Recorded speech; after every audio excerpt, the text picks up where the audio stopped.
So I wanted to do this video because I was listening to one of the recent podcasts of the Archie Sonic Digest on Sonic-Speeds channel, or Sonic_Speeds channel. And he and his friend talked about the Enerjak Reborn arc back in December of last year, basically the last month of last year. And apparently it wasn't just the Enerjak story that they were talking about or any of the universe tie-ins and all that, but they were also bringing in issues that preceded it. One of the issues, of course, was House of Cards, which was a two-part arc, if you will, a two-issue arc, the coin of phrase. It was a two-issue arc spanning from 178 to 179. And what this dealt with is Tails' father, Amadeus, wanted to, I guess you could say, usurp the crown, but not in a way to where he would make himself king and all that. No. He wanted to usurp the crown because he felt that the people should have the right to their own decisions. In other words, basically, there should be people that represent the people helping to make the decisions for them, not just the royal family telling them, you need to live this way, you need to obey this, you need to do that, but mainly something along the lines of what you get right now with, like, let's say, the Senate and the House. In other words, they will either agree or disagree on passing a law or a bill, and once they agree or disagree, they send it to the president to sign in. Like, he'll sign in and make official the disagreement of, hey, we're not going to do this, or he'll sign in and say, you know, this agreement that both the House and the Senate have come up with, you know, and agreed upon, I'm going to make into law, or I'm going to make this bill official, you know, something along those lines. That's basically what it was going to be. And what we ended up getting was the Royal Council. The Royal Council basically representing the people, to where, yes, the king, in this case Sally's brother Elias, would still have some say, but it would mostly be done by vote. It would mostly be done by a vote. And what's interesting about this is, apparently, according to Speed on his channel during the Digest podcast in December, apparently this was supposed to be longer, but thanks to Mike Palladino, a guy I have talked about before here on my channel, thanks to several fellow fans, you know, cluing me in on some information I and many others may have not been aware about. Mike was the editor-in-chief of the book, of all Archie books at the time, and he had made the decision that the original plans and length for House of Cards was to be cut short. And the reason it was cut short was because they wanted to capitalize, and this was from Speed's own words, on a little known event called Civil War, which was the big Marvel Comics event that split both sides of the hero spectrum, and was famous for having heroes that were masked, unmasked, and revealed their identities to the world. And basically also introduced and implemented in story the Registration Act, if you know, the Hero Registration Act or something like that. Anyway, this was supposed to be 12 issues, in other words, an Iron Dominion length arc, to where not just, you know, Tails, you know, ideology or loyalty would be tested, but everybody's would be tested, from Bunny and Antoine to Rotor and, you know, maybe Nicole, Sally and Sonic, you know, everybody that's ever been involved, Mina and Ash, you know, you name it, Knuckles and Julie Sue potentially, anybody that's been a major player character-wise in the story, in the comics, their ideology, their loyalty would have been tested in a big way. Basically, House of Cards, and the title says it best, was supposed to be Archie Sonic's version of Civil War. But I think because of the fact that they realized that maybe they wouldn't be able to outdo Civil War, if you catch my drift. You know, Mike Perolito cut the arc short. He cut the arc short. Now, Speed, it sounds like is in favor of being cut short because, you know, there had been like too much, you know, implications, too much complexity or something like that. And pretty much before Ian came on board, according to Speed and his colleague, Reed already dealt with all kinds of, you know, political, you know, awareness being put into the comic thanks to Ken Penders. But it does make things interesting to speculate on because we know that the reason Tails ended up fighting Sonic in 179 wasn't just because he was defending his father, wasn't just because, you know, he's just had it up to here with Sonic not taking him seriously, as well as the other freedom fighters not taking him seriously or believing anything he says or allowing him on missions when he was a little too young for them, although he was, I guess, fully trained or close to being fully trained. No, we find out that basically the real major reason all this frustration has come to a boiling point is because Sonic dated Fiona. And in Tails' own words, and they read it off here in the digest, in Tails' own words, you know, Sonic knew he loved her and he still went out with her. That he didn't care that the original Fiona that he met was a robot and automatronic, or that the real Fiona, you know, chose Scourge over him. That above it all, Sonic knew Tails loved her and he still went out with her. And then he follows that up by saying, everything I care about and believe in, or whatever, you know, you take away from me. You know, and, you know, one could understand, you know, Tails' plight here. One could understand Tails' plight. You see, he had a belief, if you will, that Fiona with Fiona being the only other fox, apparently, in the village or in New Mobotropolis, that there was a good chance, a very good chance, that hey, she's the only other fox besides me, maybe we could hook up. Not putting into perspective that he was a few years younger. But obviously Tails' belief was not just the fact that they were the two only foxes in the kingdom, but also the fact that maybe he has the belief of, hey, love knows no age. Like, age is meaningless when it comes to love. And maybe that's what he felt he could, you know, build upon. Like, hey, maybe I can get her to fall for me and we could just forget about the age difference and go from there. Who's to say? Who's to say?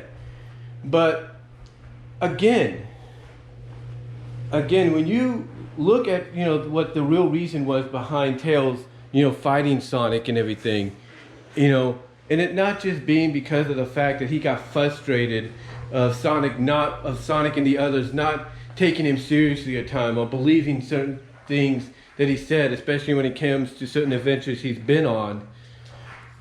But mainly the fact that in his mind, Sonic takes everything he ever cares for and ruins it. You know, or not ruins it, but basically, you know, takes that basically everything, as I mentioned earlier, and I'm doing this unscripted, I do apologize, but that everything Tails ever cares for, Sonic ends up taking it for himself, you know, and leaving him in the dust. And when Sonic dated Fiona, that was the tipping point. That was like the over the edge, like you just, you know, I'm getting close to being pushed over the edge. And then this whole thing with his father trying to do essentially, I guess you could say the right thing, but in the wrong manner, you know, really just tipped him over. Just literally tipped him over that edge, especially when Sonic blabbed about and gloated about, I guess you could say, the fact that Tails worships him. Tails looks up to him, and that was enough for, you know, Tails to do what he did and just, I guess, get pushed, like I said, get pushed over that edge to the point that he just had to let it all out. He just finally had to fight. Just finally let Sonic know in a physical way, not a verbal way, but a physical way, I'm done with this. I am done with you not taking me seriously. I'm done with you taking stuff away from me. I've had it. So you got to imagine that if this arc, House of Cards, was done originally as Ian Flynn wanted it done, and that's 12 issues, basically a whole year's worth, you have to wonder if maybe when this fight takes place, because it takes place in 179, or it starts at the end of 178, and continues into 179. You have to wonder if maybe the fight was originally scheduled to be in one of the final issues of what was planned to be a 12-issue arc. That if maybe when these two fought and everything, and because of them choosing different sides, that Tails would get so into beating down Sonic, hurting him, beating him, that it would get everybody's attention. Like, it would get Antoine and Bunny's attention, it would get Sally's attention, it would get Rotor's, Nicole's, Knuckles and Julie Sue's, whoever was going against each other because of the side they had chose. You have to wonder if the fight between Sonic and Tails would have gone to a point to where everybody would stop fighting, because they would not only see Tails beating on Sonic because Sonic doesn't want to fight him, but then hearing the stuff spewing out of Tails' mouth, and then finally saying exactly what he says in 179, when Sonic says, "You're taking everything I've done for you and skewing it, or done to help you and skewing it," and then he says, "Well, then for Tails to respond, so you hooked up with Fiona to help me." You have to imagine that if this fight would have taken place like in the final issue, if not the final issue, and like I said, it would have gotten everybody's attention and all that, to the point that they stopped fighting with each other, and they saw the fact that Tails was doing most of the fighting against Sonic, basically paying attention to that fight, and seeing that Sonic is not really fighting Tails because he doesn't want to and everything, and then hearing what Tails is saying. You have to imagine what the reaction, or what the original reaction would have been, not just from Sonic, but from all the characters involved, had this fight been saved for the final issue, where Tails would basically, in front of everybody, say, "So you hooked up with Fiona to help me." Can you imagine the reaction that was planned out for the characters besides Sonic to realize, wait a minute, so that's why Tails has been acting the way he has lately towards Sonic and the rest of us? And you can just imagine maybe that there was more to the situation, to where when Sonic would be surprised that, wait a minute, she's what this is all about, that when Tails is starting to swing wildly now that he's just let it all out, you have to imagine that Bunny and Sally may have may have gotten in there along with Knuckles to kind of calm Tails down, calm the situation down, and finally just, let cooler heads kind of prevail. Well, Sonic's like, "I got this." Maybe like, let's say Knuckles is kind of like at his side saying like, "I can't believe what I just heard." I can just imagine Sonic being like, "Guys, hold up, I got this." And then telling Tails, "Go ahead, Tails, go to town on me if this is what you want to do. If this is what you want, do it." And then you could still have your moment with Sonic apologizing, even maybe pointing out to everybody else that, hey, this and this and this, they all know that I'm just who I am, and that whatever I go with, I try to roll with, And he can even point to Sally and say, "Look, when I was with Sal, I just went with her and she went with me because we felt it could work. And it's something we just rolled with to see if things would work out because we grew up with each other." Or he could point out, "Hey, I pal around with Bunny at times, even now that she's married. I pal around with her. We have adventures together and all that. And we just roll with it. That's just what they do." So you can have him point out, say what he said about, "Hey, I just go with things and roll with it like everything else," and even point to some of characters and say, hey, when Bunny wants to help me out, I just roll with it. I don't say nothing. When Sally wants to help me out, I just roll with it. I don't say anything, or this and that. You know, just have him admit that this is who he is, and it's not going to really change it. You know, and that it's something that he can't really change that much because that's how he lives his life. That's how he lives his life. But then have him admit that there are times where he has to come to a realization, like he's doing here with Tails, that he can be selfish, and that by being selfish, he unknowingly hurts other people, including those close to him, in which he's saying, in which then you can have him apologize and say, look man, I'm sorry, I did what I did to you, I should, and maybe even have him admit that, hey, maybe I should have consulted with you first, maybe asked if, hey dude, you know, Fiona is kind of interested in me, would it be cool if I went with her? If not, I totally understand that because you have a thing. You know, you have a thing for her as well. You know, do something along those lines. But again, can you imagine the reaction of all the characters? Of all the characters in that final battle, all of them are stopping, fighting each other. They notice, like I say, Tails and Sonic still fighting, and Sonic's the one, you know, trying to defend, while Tails is the one doing most of the fighting, and they're hearing what Tails is saying, and then we get that moment. Can you imagine the reaction by all of them? Not just Sonic, but by Sally, by Rotor, by Antoine, by Nicole, by Bunny, by Knuckles and Julie Sue. It would be, to me, a moment that would have a more impactful feel to it, or would have had a more impactful feel to it, because of the fact that it's not just Sonic that's coming to this realization that, wait a minute, this is why he's been acting the way he has.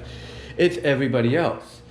And then after you have the calming down moment and the apology moment and everything, the cooler heads prevail moment between Sonic and Tails, along with the others, you could have maybe a little montage at the end where everybody is talking with Tails, helping him to kind of get over not just his crush on Fiona, but also help him to understand that, hey, you know, there are others out there that are your age, you know, that would be more appropriate, you know, stuff like that. So, and you could still do the, compromise between King Elias and Amadeus to do the Royal Council, so that the people, you know, have a say, you know, along with the royal family as well. But yeah, originally, apparently, according to, like I said, Speed of this Archie Sonic Digest podcast on his channel, you know, apparently Ian Flynn had plans to make this a whole year-long arc. And Mike Perolino, or Mike P as I call him, once again, just like he had done before, according to others, stepped in and said, no, you're going to cut it down because I want to capitalize on something from another company, you know, that's dropping around the same time or a little before it, and that's Civil War. You know, and that was, of course, from Marvel Comics. But you have to ask yourself, why did Mike do this when he could have had his own version of Civil War, you know, for Archie Sonic? Well, I'm thinking what happened is he probably saw the reaction fans were giving Civil War at that time. And it was a mixed reaction, there's no doubt. In fact, Aslan Kara, he's covered it. And obviously, by seeing the reaction that it was getting, probably realized that, hey, Ian, if you do this, we might get a similar reaction, if not worse. So why don't you do us a favor and just cut it down and just focus on the parts that are the most important, that you feel will really drive the story and get people invested. And also the fact, because I think they wanted to focus more on the Enerjak arc than they did anything else, because the last thing we see in the story is Dimitri, is the cyborg-headed Dimitri showing up, freaking both Sonic, Sally, and even Tails out, asking about the whereabouts of Knuckles. So yeah, obviously the priorities more so were on Knuckles becoming the new Enerjak, as we would find out in that four-part issue, more so than, you know, doing a whole year's worth of House of Cards. I mean, here's the thing. Ian probably still would have done the Enerjak saga but because I think of the timetable that they were probably looking at and projecting as to when these issues would be released and such, they probably wanted to focus more on building towards Sonic's anniversary overall of the franchise, and they didn't want to overshadow that with something that was not, Sonic related, like, the Enerjak saga or something like that. So, yeah. It's quite an interesting bit of info that Archie Sonic Digest dropped in the podcast back in December, because even I didn't know that. I mean, what we got for the 2 issues I thought was good, and like they mentioned in there, too, we could pretty much see this blow up between Sonic and Tails coming. We just didn't know when it was coming, and apparently it comes mainly an issue or so after, basically an issue or so after the whole 175 to 177 destruction of Knothole arc. So, what a way to basically not give the heroes a bit of a break, if you know what I mean. But if you have not read House of Cards, they do have comic dramas here on YouTube you can check out, as well as just the issue itself, split up into panels that you can read. And also Archie Sonic Digest podcast reads off the highlights of the story so you can get a good gist of it. But House of Cards apparently was originally meant to be the Archie Sonic's version of Civil War for Marvel Comics. And again, you have to think to yourself, what would or not just think to yourself, but speculate on what the scene would have been like had they saved the Tails and Sonic fight for like the second to last issue of the originally planned 12-issue arc. You have to speculate and wonder what every other character's reaction would have been, had they, heard what Tails is saying. Like I mentioned, they could have stopped fighting because they would start hearing Tails shouting and yelling, and then, all stop fighting. They notice that Tails is doing most of the fighting while Sonic's trying to not fight, and then finally they hear his real reasoning and all that, not just the other reasonings, but his real reasoning. Again, you have to imagine the imagery there. Who would be involved in the situation. Like when Tails starts to swing wildly, you have to have like maybe the girls try to calm him down, or Knuckles calm him down or something. And you have like Sally next to Sonic or Bunny next to Sonic wondering, holy crap, is this what he's been mad about the whole time? Is this why he's been acting the way he has? It's really interesting. It's really intriguing to think about and to speculate about. But what do you guys think? Do you think Mike P had the best intentions to get Ian to cut the story arc short? Or do you think maybe, Archie Sonic having its own version of Civil War would have worked out for the better? What are your thoughts? Comment down below, live chat during the premiere, where super chats and super stickers are open. It would be appreciated, guys, whatever you can do, between $1, $5, whatever. Also, you can take me out at BW Rose's Discussions, all your favorite audio podcast applications except for Pandora. Also, check me out at VENMO at BW Roses for content you can't get anywhere else except there. Also, check me out at divanart.com/BVW1979. Also, check me out at patreon.com/BW Roses. Support me with the $1 or $3 tier. Also, check me out at Venmo at Brian-Warmer-2 to help support me there financially. And at Cash App at BWRoses98. But guys, let me know what your thoughts are. How do you feel about the fact that House of Cards was originally meant to be a 12-issue arc? Basically, essentially, I should say, Archie Sonic's version of Civil War. What are your thoughts on it? Do you think Mike P made the best decision to cut it short? How did you feel about the revelation that the reason Tails was so angry at Sonic wasn't just because, he didn't take anything he said seriously, he didn't believe him and all that, but mainly because of the fact that Sonic dated Fiona? And do you think if they would have saved this for the original 12-issue run, for like the second to last issue, what do you think the reaction of all the other characters involved would have been if they were all there when this revelation came to be? Let me know down below, like I said, in the comments, as well as in the live chat during the premiere. Once again, like I said, super chats and super stickers are open and would be appreciated. And until next time, guys, I will talk to y'all later.